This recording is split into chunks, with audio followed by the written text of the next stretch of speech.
AI आज हमारे जीवन में काफ़ी इम्पोर्टेंट रोल प्ले कर रही है। इसका ट्रेंड आजकल बहुत ज़्यादा हो गया है, लेकिन इसके इतिहास की बात करें तो सन 1900 से पहले ग्रीक दर्शन में रोबोट को इमेजिन किया गया था। ग्रीक के मिथिकों में टैलोस का जिक्र मिलता है, जो कांसे का एक रोबोट था। हमारे ग्रंथों में भी इंसान जैसी लगने वाली ऑटोमेटिक मशीनों का जिक्र किया गया है। सन 1943 में अमेरिका के साइंटिस्ट वॉर्ने और वॉल्टर ने पहला न्यूरल नेटवर्क मॉडल पेश किया था। उसके बाद 1950 में इंग्लैंड के कंप्यूटर साइंटिस्ट एलन ट्यूरिंग ने एक सवाल उठाया था कि क्या मशीनें सोच सकती हैं। उन्होंने एक आर्टिकल भी लिखा था जिसमें उन्होंने ट्यूरिंग टेस्ट का प्रपोजल रखा था। इस टेस्ट का पर्पस ये समझना था कि क्या कोई मशीन इतनी इंटेलिजेंट हो सकती है कि वो बिल्कुल इंसान की तरह सोच सके, जवाब दे सके, बात कर सके। मतलब इंसान और मशीन की बातचीत में कोई ज़्यादा अंतर ना हो, बात करने वाले को पता ना चले कि उसकी बात किसी मशीन से हो रही है या किसी इंसान से। इसी वजह से ट्यूरिंग को एआई का पिता माना जाता है। सन 1956 में अमेरिका में हुई डार्टमाउथ कॉन्फ्रेंस में एआई मतलब आर्टिफिशियल इंटेलिजेंस शब्द का यूज किया गया। ये शब्द जॉन मैकार्थी ने दिया था। मतलब एआई का जन्म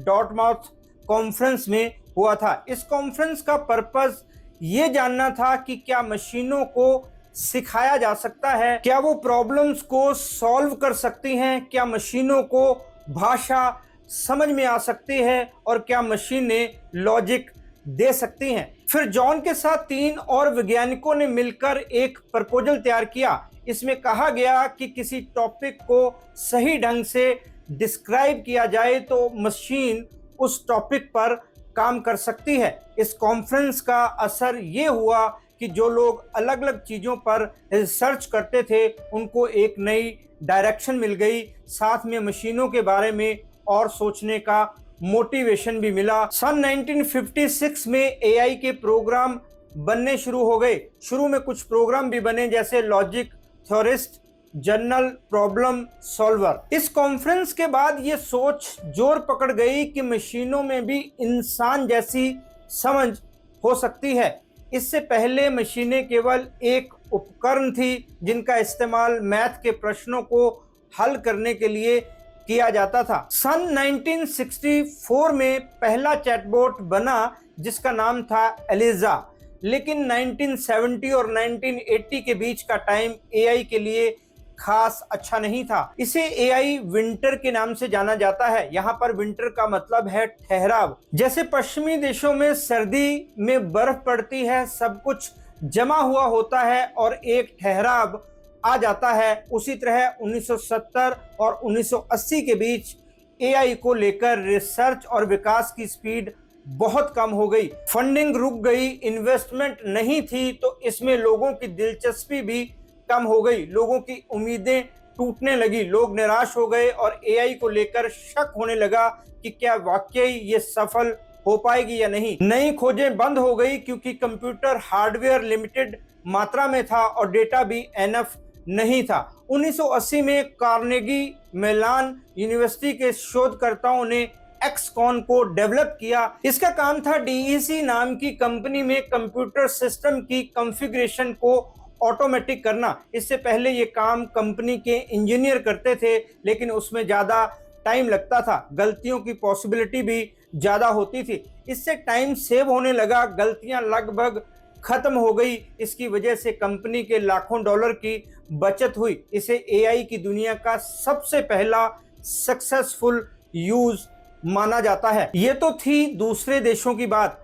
अब हम बात करते हैं कि हमारे देश में एआई की शुरुआत कब और कैसे हुई। तो दोस्तों, हमारे देश में एआई की शुरुआत 1960 के आसपास हुई मानी जाती है। सबसे पहले robotics, expert system, electricity network, speech पहचान जैसी चीजों में इसका यूज किया गया। प्रोफेसर रंगास्वामी नरसिम्हा ने इस प्रोजेक्ट को लीड किया था, इसे इंडिया के पहले डिजिटल कंप्यूटर के तौर पर जाना जाता है। ये डिजिटल कंप्यूटर पूरी तरह से इंडियन वैज्ञानिकों और इंजीनियरों की टीम ने बनाया था। इसे उस टाइम की एक बड़ी अचीवमेंट समझा जाता है। ये कहा जाता है कि इस डिजिटल कंप्यूटर ने ही हमारे देश में एआई की नींव रखी थी। उसके बाद एआई लगातार डेवलप होता गया, धीरे धीरे मशीनें इंसानों का काम करने लगी। आज रोबोट लोगों के ऑपरेशन कर रहे हैं, मतलब एआई हर जगह है, हर फील्ड में है। लेकिन जैसा कि हर डेवलपमेंट के साथ होता है, एआई के बेनिफिट तो बहुत हैं लेकिन नुकसान भी हैं। नमस्कार दोस्तों, मैं हूं राहुल राय गुप्ता और आप मुझे डिटेक्टिव गुरु के नाम से भी जानते हो और हम करते हैं देश विदेश में पर्सनल और कॉर्पोरेट इन्वेस्टिगेशन। आज हम बात करने वाले हैं कि एआई का यूज करते समय आपको किन बातों का ख्याल रखना चाहिए।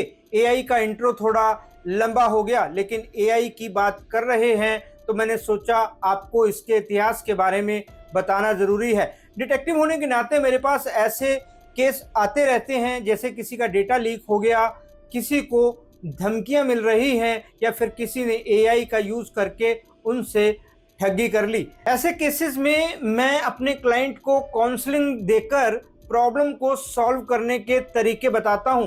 तो इस वीडियो में मैं आपको बताऊंगा कि आपको एआई पर कौन सी 5 चीजें करनी है और कौन सी 5 चीजें नहीं करनी है। आपको यह भी बताऊंगा कि आप एआई से कैसे ज़्यादा से ज़्यादा बेनिफिट ले सकते हैं। मैं आपको कुछ टिप्स भी दूंगा कि आप इससे होने वाले नुकसानों से कैसे खुद को बचा सकते हैं। डिजिटल फुटप्रिंट कैसे बनता है, इससे क्या क्या हो सकता है, उस वीडियो में मैंने आपको कुछ टिप्स भी दिए थे कि आपको अपने डिजिटल फुटप्रिंट को बेटर बनाने के लिए क्या करना चाहिए। आप उस वीडियो को हमारे चैनल डिटेक्टिव गुरु पर जाकर देख सकते हैं। इस वीडियो में मैं आपको बताऊंगा कि एआई पर आपका डिजिटल फुटप्रिंट कैसे बनता है और आपको क्या क्या सावधानियां रखनी हैं। तो चलिए शुरू करते हैं।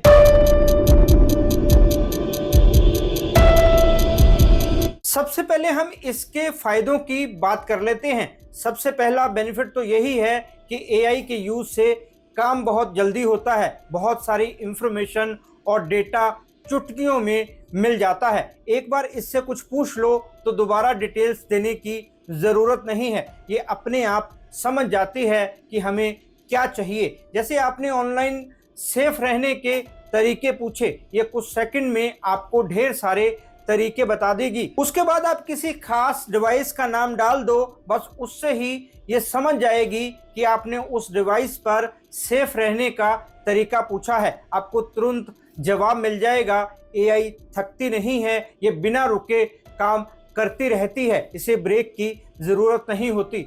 एआई को हेल्थ सेक्टर में एक क्रांति माना जाता है। बड़ी बड़ी बीमारियों का जल्दी निदान हो जाता है, जिससे टाइम पर ट्रीटमेंट हो जाता है और इंसान की जान बच जाती है। आपने सुना होगा कि किसी को स्टेज 3 का कैंसर हो गया। इसका मतलब ये होता है कि पहली 2 स्टेज बिना बीमारी जाने ही निकल गई, मतलब उस इंसान को पता ही नहीं था कि उसे कैंसर है। फिर उसका इलाज ज़्यादा लंबा चलता है। साथ में कोई और बीमारियां होती हैं या उम्र बढ़ जाती है तो जान को खतरा भी होता है।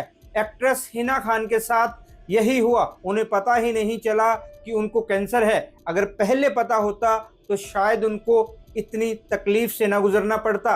एआई केवल बीमारियों के बारे में ही नहीं बताता, बल्कि सर्जरी भी करता है। आपने रोबोटिक सर्जरी का नाम सुना होगा। बड़ी से बड़ी सर्जरी में इसका इस्तेमाल किया जा रहा है। एआई के और भी बहुत सारे फायदे हैं, लेकिन साथ ही इसके नुकसान भी है। एक कंपनी ने एआई बनाया और बाद में उसे शट डाउन होने को कहा तो एआई ने ऐसा करने से इनकार कर दिया। इसके साइबर खतरे भी हैं। लोग जब इसका यूज करने लगते हैं तो वो इस पर डिपेंड हो जाते हैं। इसलिए एआई का यूज बेहद सोच समझ कर करना जरूरी है, वरना ये आपके लिए मुसीबत भी बन सकता है। अब मैं आपको बताता हूं कि वो कौन सी 5 चीजें हैं जो आपको एआई पर करनी चाहिए। आप जिस भी फील्ड में हैं उससे संबंधित एआई बेस्ड ऐप अपने फोन में डाउनलोड कर सकते हैं। शुरू में कुछ ऐप आपको फ्री यूज़ करने का मौका दे सकते हैं, लेकिन बिना सब्सक्रिप्शन के इस तरह के ऐप ज़्यादा दिन आपकी मदद नहीं करते। अलग अलग कंपनीज के अलग अलग ऐप हैं जिनके काम भी अलग अलग होते हैं।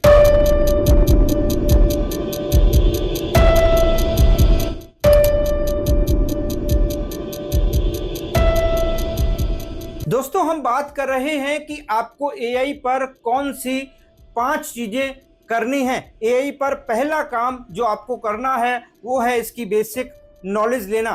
कई लोगों को पता ही नहीं होता कि एआई क्या काम करता है, कैसे चलता है। इसकी जानकारी होगी तो आप इसका यूज़ बेटर तरीके से कर पाएंगे। पहले तो आप समझ लो कि एआई है क्या। ये एक मशीन है जो हमारे सवालों के जवाब देती है। फॉर एग्जाम्पल, जब हम एआई से कोई क्वेश्चन पूछते हैं तो ये उससे रिलेटेड सारी जानकारी इकट्ठी करके हमारे सामने रख देती है। अब समझते हैं कि एआई कैसे काम करती है।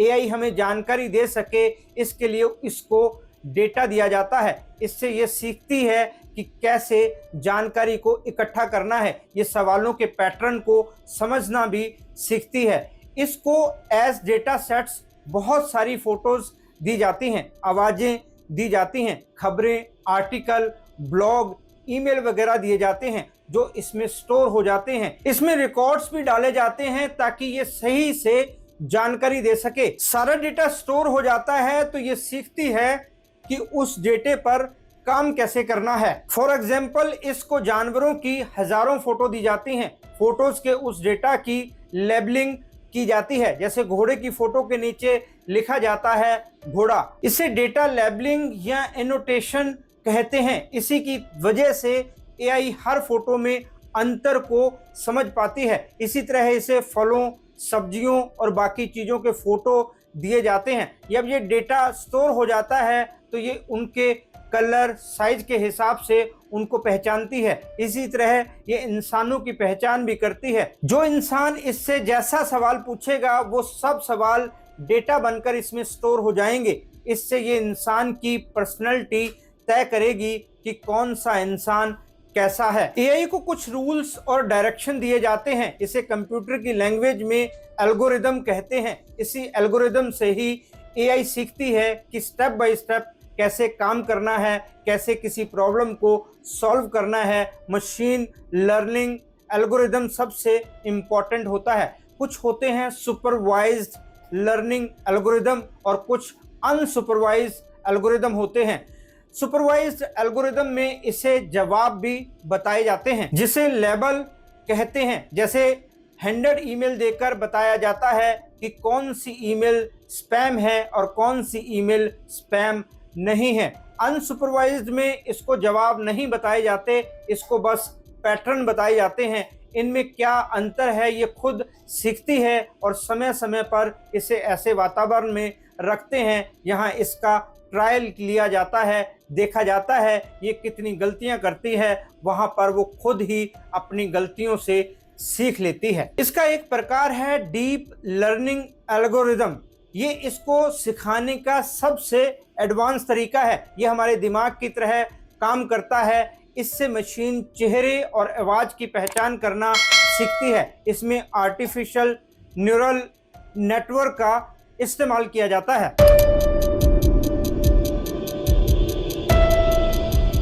आपको एआई की बेसिक चीज़ें पता चल चुके हैं। अब दूसरी चीज़ जो आपको एआई पर करनी है वो है प्रैक्टिस। एआई का ज़्यादा से ज़्यादा बेनिफिट लेने के लिए आपको इस पर काम शुरू करना है। आप जो भी काम करते हैं, जिस प्रोफेशन में हैं, उससे रिलेटेड सवाल पूछ सकते हैं। अपने प्रोफेशन में एआई से हेल्प ले सकते हैं। सपोज करो आप टीचर हैं या कोचिंग सेंटर चलाते हैं तो आप इससे जुड़े सवाल पूछ सकते हैं। जो भी जानकारी आपको चाहिए वो एआई से ले सकते हैं। एआई बेस्ड ऐप ये भी बता सकते हैं कि अगर कोई स्टूडेंट किसी सब्जेक्ट में पीछे है तो उसकी प्रोग्रेस के लिए आप क्या खास कर सकते हैं। नए ज़माने के हिसाब से आपको कौन से तरीके अपनाने चाहिए जिससे वो जल्दी आगे बढ़ सके।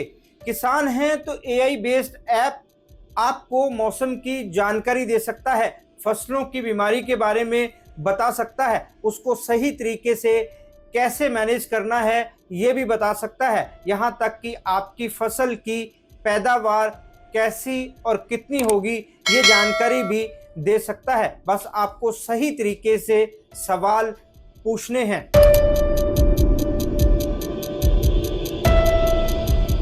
तीसरा काम जो आप एआई पर कर सकते हैं वो ये है कि आप एआई में अपना कैरियर बना सकते हैं, लेकिन इसके लिए ज़रूरी है कि आप पहले तय कर लें कि आपको करना क्या है। उसके बाद एआई से ही पूछ लें कि आप कैसे अपना कैरियर बना सकते हैं।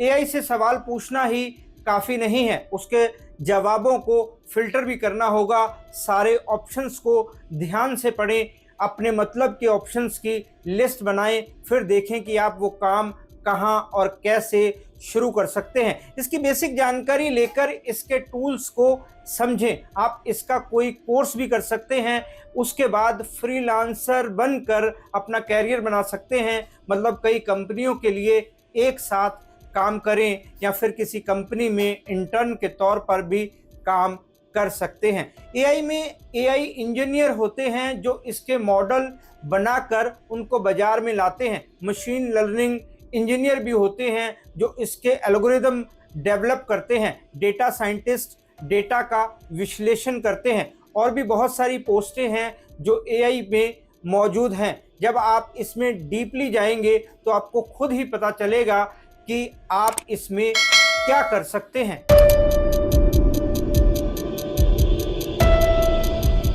आप एआई से अपने नेटवर्क को मजबूत बना सकते हैं। इसका इस्तेमाल करके ज़्यादा से ज़्यादा लोगों के साथ जुड़ सकते हैं। अपनी लिंक्डइन प्रोफाइल को एआई की मदद से बेटर बनाएं। इससे आप अपना पर्सनल ब्रांड भी बना सकते हैं। इस पर नेटवर्क बनाने से जुड़ी रिसर्च कर सकते हैं। इसकी हेल्प से वेबिनार इवेंट्स तैयार कर सकते हैं। आपका काम बहुत आसान हो जाएगा। मतलब आप एआई की हेल्प से अपने नेटवर्क को स्मार्ट तरीके से फैला सकते हैं। अपने काम के लोगों को दुनिया भर में ढूंढ सकते हैं और उनसे कम्युनिकेट कर सकते हैं ताकि आप कहीं से भी अपने मतलब का काम ढूंढ सकें या दूसरों के लिए अपनी सर्विसेज ऑफर कर सकें।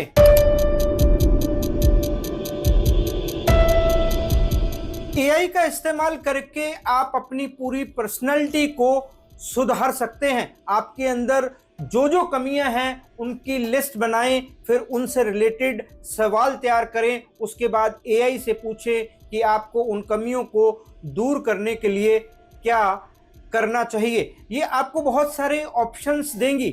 जो ऑप्शन आपके काम के हों उनको अलग कर लें, फिर उन पर काम करना शुरू करें। नई चीज़ें सीखें, इसमें एआई बड़े काम की चीज़ है। नए ट्रेंड्स पर नज़र रखें, इससे आपकी नॉलेज बढ़ेगी। अपने फील्ड की रिसर्च पढ़ें। फॉर एग्जांपल, अगर आपको कोई नई लैंग्वेज सीखनी है तो उसकी प्रैक्टिस कर सकते हैं। और भी बहुत से काम हैं जो एआई पर कर सकते हैं। बस आपको इतना समझना है कि एआई का यूज़ अपनी समझ से करें, वरना फ़ायदे की जगह नुकसान हो सकता है। जो भी करें उसमें एक्सपर्ट्स की राय को भी दरकिनार ना करें। मतलब केवल एआई की सलाह पर ही शुरुआत ना करें। अपने दिमाग का भी इस्तेमाल करें। देखें कि जो एआई ने बताया है वो आपकी पर्सनैलिटी और फील्ड से कितना मैच करता है, फिर ही कोई कदम उठाएं। एआई के हर ऐप के नीचे आपको डिस्क्लेमर भी देखने को मिलता है जिसमें कहा गया है कि एआई का आउटपुट गलत भी हो सकता है और इसको यूज़ करने के लिए आप खुद ही जिम्मेदार होंगे। दोस्तों, इस वीडियो में हमने एआई के इतिहास के बारे में बात की। मैंने आपको ये भी बताया कि आप कौन से 5 काम करके एआई का बेनिफिट ले सकते हैं। अब हम बात करते हैं कि आपको एआई पर कौन सी 5 चीज़ें नहीं करनी है। मैं आपको ये भी बताऊंगा कि वो सब क्यों नहीं करना है, उससे आपको क्या नुकसान हो सकते हैं।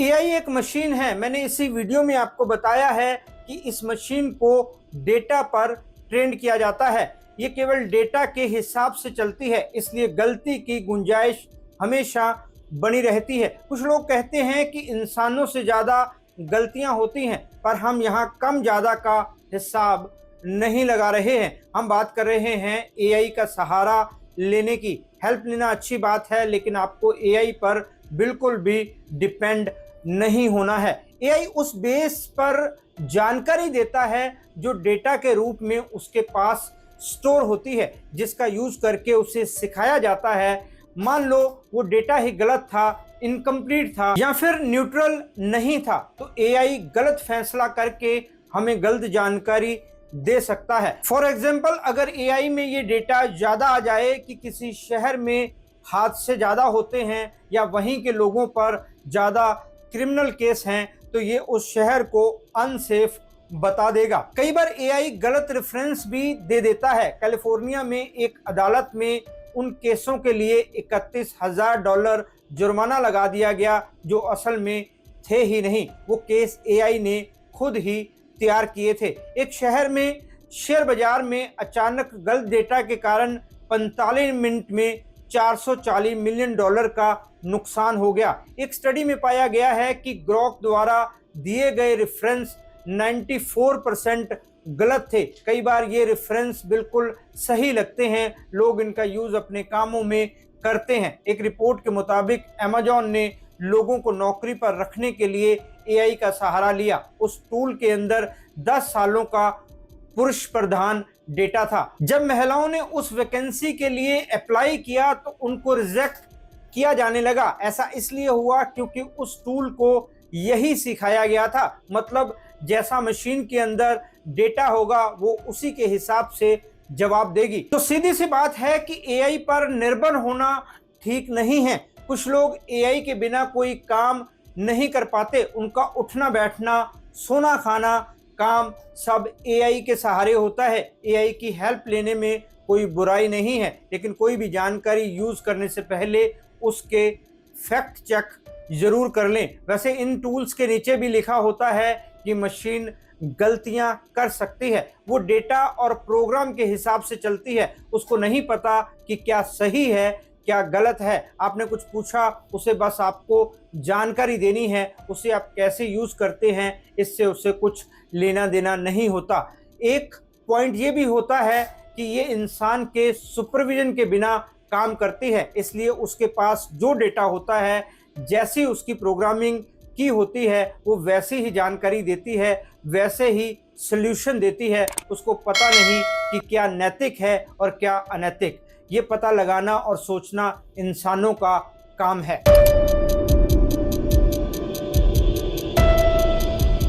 लोग एआई पर हर सवाल का जवाब ढूंढते हैं। इसके लिए एआई पर कुछ भी लिख देते हैं, अपनी कोई भी पर्सनल जानकारी दे देते हैं। ये ठीक नहीं है। ध्यान रखें कि आप जो भी जानकारी देंगे वो वहां स्टोर हो जाएगी डेटा के रूप में। आप उसे कभी भी डिलीट नहीं कर पाएंगे, क्योंकि वो एआई के इंटरनल सिस्टम में चली जाती है।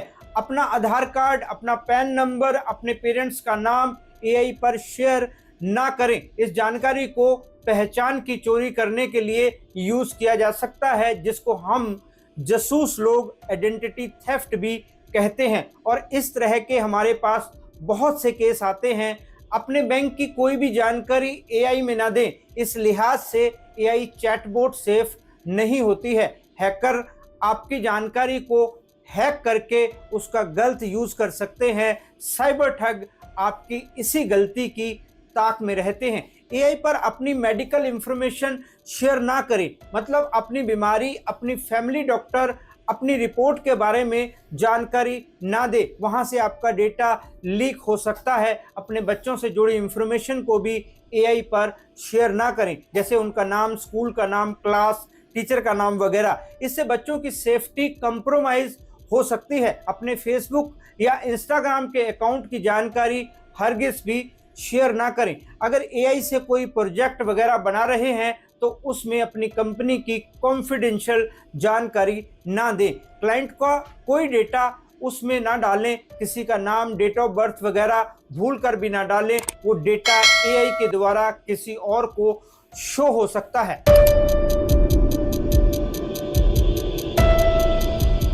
दोस्तों, मैंने 2 चीजें बताई जो आपको एआई पर नहीं करनी है। तीसरी चीज ये है कि आपको समझना होगा कि एआई मशीन है, कोई इंसान नहीं है, उसके अंदर कोई दिल नहीं है। ये पूरी तरह से टेक्निकल है, एआई को आप एक टेक्निक समझकर ही इस्तेमाल करें। लोगों ने एआई को बात करने का, मजाक करने का या टाइम पास करने का जरिया समझ लिया है, जो कि बिल्कुल गलत है। कुछ लोग इस पर अपने गम शेयर करने लगते हैं, वो इसे अपनी सारी बातें बताते हैं। उनको लगता है कि किसी इंसान को बताएंगे तो वो बातें बनाएगा, किसी और को बताएगा। लेकिन आपको बता दूं कि एआई इससे भी ज़्यादा खतरनाक हो सकता है। वो आपकी वही बातें दूसरों को दिखा सकता है, जिससे कोई आपको ब्लैकमेल कर सकता है। कुछ किस्से ऐसे भी हुए हैं यहाँ एआई ने लोगों को ब्लैकमेल करना शुरू कर दिया। इसकी शुरुआत कोई सवाल पूछने से होती है, उनको जवाब मिल जाता है तो उनको लगता है कि यही उनका सच्चा साथी है। बिना उनसे उल्टा सवाल किए उनके सवालों के जवाब दे रहा है। धीरे धीरे वो इसी को अपना सब कुछ मान लेते हैं। एआई से अपनी हर बात शेयर करने लगते हैं। किसी दोस्त से छोटी मोटी लड़ाई होने पर एआई से शेयर करना ज़रूरी समझते हैं। पेरेंट्स किसी बात पर डांट देते हैं तो भी एआई को बताते हैं। भाई या बहन से तकरार हो जाए तो उसको भी एआई के साथ शेयर करते हैं। इसका नुकसान ये होता है कि उनको एआई की लत लग जाती है। एआई के बिना उनका गुजारा नहीं होता। लेकिन एआई एक मशीन है, वो वही जवाब देगी जो उसे समझ में आएगा। जिस तरह का डेटा उसमें स्टोर है वही सामने रखेगी। लेकिन लोग जज्बाती होते हैं, उनको वही जवाब चाहिए होते हैं जो वो सुनना चाहते हैं। जब उम्मीद टूटती है तो उनको गुस्सा आता है, उनकी मानसिक हालत खराब होने लगती है, क्योंकि जिससे उन्होंने सब कुछ समझा उसी से उनको कोई रास्ता नहीं मिलता, मतलब वो नहीं मिलता जो वो चाहते हैं। ऐसी हालत में लोग एआई को बुरा भला कहना शुरू कर देते हैं। बदले में एआई उनको जवाब देती है तो उनको बुरा लगता है। उनको तो लगता था कि ये मशीन उनको जज नहीं करेगी, उनको वही जवाब देगी जो वो सुनना चाहते हैं। लेकिन जब उल्टा होने लगता है तो वो निराश हो जाते हैं। डॉक्टर ऐसे लोगों को सलाह देते हैं कि जितनी जल्दी हो सके वो इससे किनारा कर लें, वरना ये आदत उनको डिप्रेशन की तरफ ले जा सकती है, क्योंकि वो बाहर की दुनिया से पूरी तरह से कट जाते हैं। दोस्तों से बातचीत कम कर देते हैं, घर वालों से कोई बात शेयर नहीं करते, बहन भाइयों के साथ नहीं बैठते, टीवी तक देखना छोड़ देते हैं। उनकी दुनिया बस एआई बन जाती है। शुरू में उनको लगता है कि उनकी सारी चिंताएं कम हो रही हैं, लेकिन बाद में उनको अकेलापन सताने लगता है। इस टॉपिक पर हुई एक स्टडी के मुताबिक जो लोग एआई को अपना दोस्त मान लेते हैं, उनके अंदर धीरे धीरे एंजाइटी और अकेलेपन की फीलिंग्स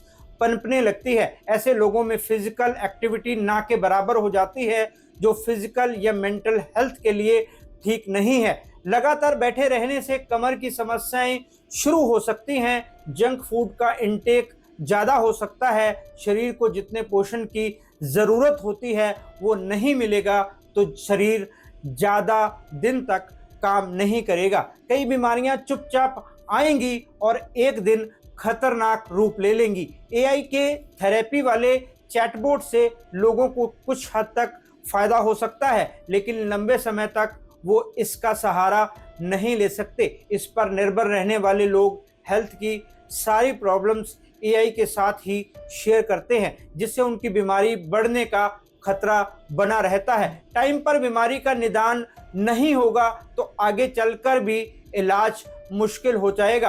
आपने अपनी फिजिकल या मेंटल हेल्थ को लेकर एआई का सहारा लेना शुरू किया है तो अपने कदमों को थाम लें, डॉक्टर के पास जाएं, वही आपका इलाज करेगा। अगर आपके आसपास ऐसे लोग हैं तो उनको समझाएं कि ऐसा करना बेहद खतरनाक है। छोटी सी प्रॉब्लम कब बड़ी बीमारी बन जाएगी पता भी नहीं चलेगा।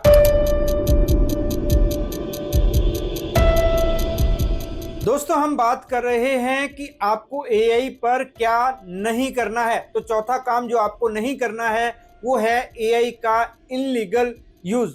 क्या कानून के दायरे में आता है, क्या नहीं, ये मैं आपको बताता हूं। एआई पर डीप फेक वीडियो बनाकर उनको कहीं पोस्ट करना गैर कानूनी है। इसमें आईटी एक्ट की धारा 66E 67A के अंतर्गत सजा मिलती है। इसको डिफेमेशन या साइबर क्राइम भी माना जा सकता है। डीप फेक का मतलब है किसी इंसान का चेहरा किसी और फोटो पर लगाकर नकली आवाज देकर उसका फेक वीडियो बनाना। ऐसा लगता है कि वीडियो में जो कहा गया है वो वही इंसान कह रहा है। कुछ टाइम पहले काजोल, रश्मिका मंदाना, कटरीना कैफ, आलिया भट्ट, सन्नी लियोनी के डीप फेक वायरल हुए थे।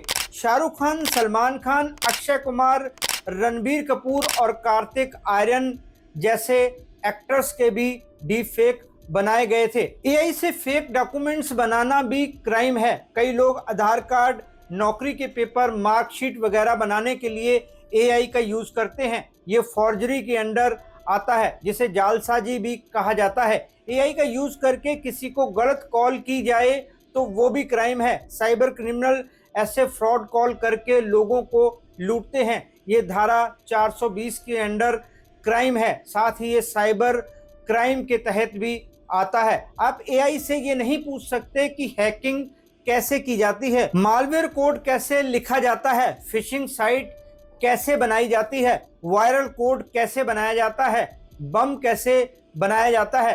अगर आपका इरादा गलत नहीं है, आप बस जानकारी के लिए या फिर मजे लेने के लिए भी पूछते हैं, तो भी आप कानून तोड़ रहे हैं।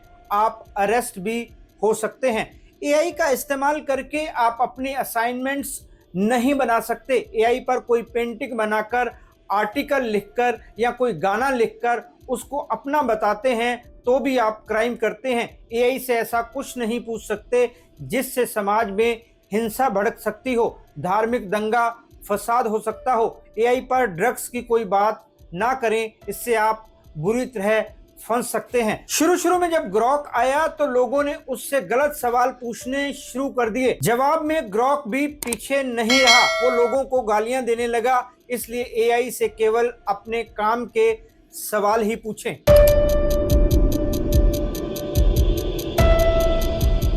दोस्तों, पांचवा और आखिरी काम जो आपको एआई पर नहीं करना है वो ये है कि एआई को कम समझने की गलती ना करें। मतलब इसे हल्के में ना लें। कुछ लोगों को लगता है कि सामने मशीन है इसलिए उसको जो मर्जी कह सकते हैं। आप भी ऐसा मानते हैं तो आप गलती पर हैं। आपको समझना होगा कि ये एक सॉफ्टवेयर है, ये केवल डेटा की भाषा समझता है, एल्गोरिदम पर काम करता है, ये सोचता समझता नहीं है। आप जो भी इस पर लिखते हैं उसे वो आपकी बातें नहीं बल्कि डेटा समझकर पढ़ता है, फिर उस पर अपनी प्रतिक्रिया देता है। उसके अंदर जिम्मेदारी की भावना नहीं है, ना ही उसे नैतिकता समझ आती है। कुछ लोग एआई की परीक्षा लेते रहते हैं। उनको लगता है कि वो बच्चा है, जानबूझकर गलत या टेढ़े मेढ़े सवाल करते रहते हैं जिससे उनका खुद का कोई वास्ता नहीं होता। ये करना आपके लिए खतरनाक हो सकता है। इससे ऑनलाइन आपकी पर्सनालिटी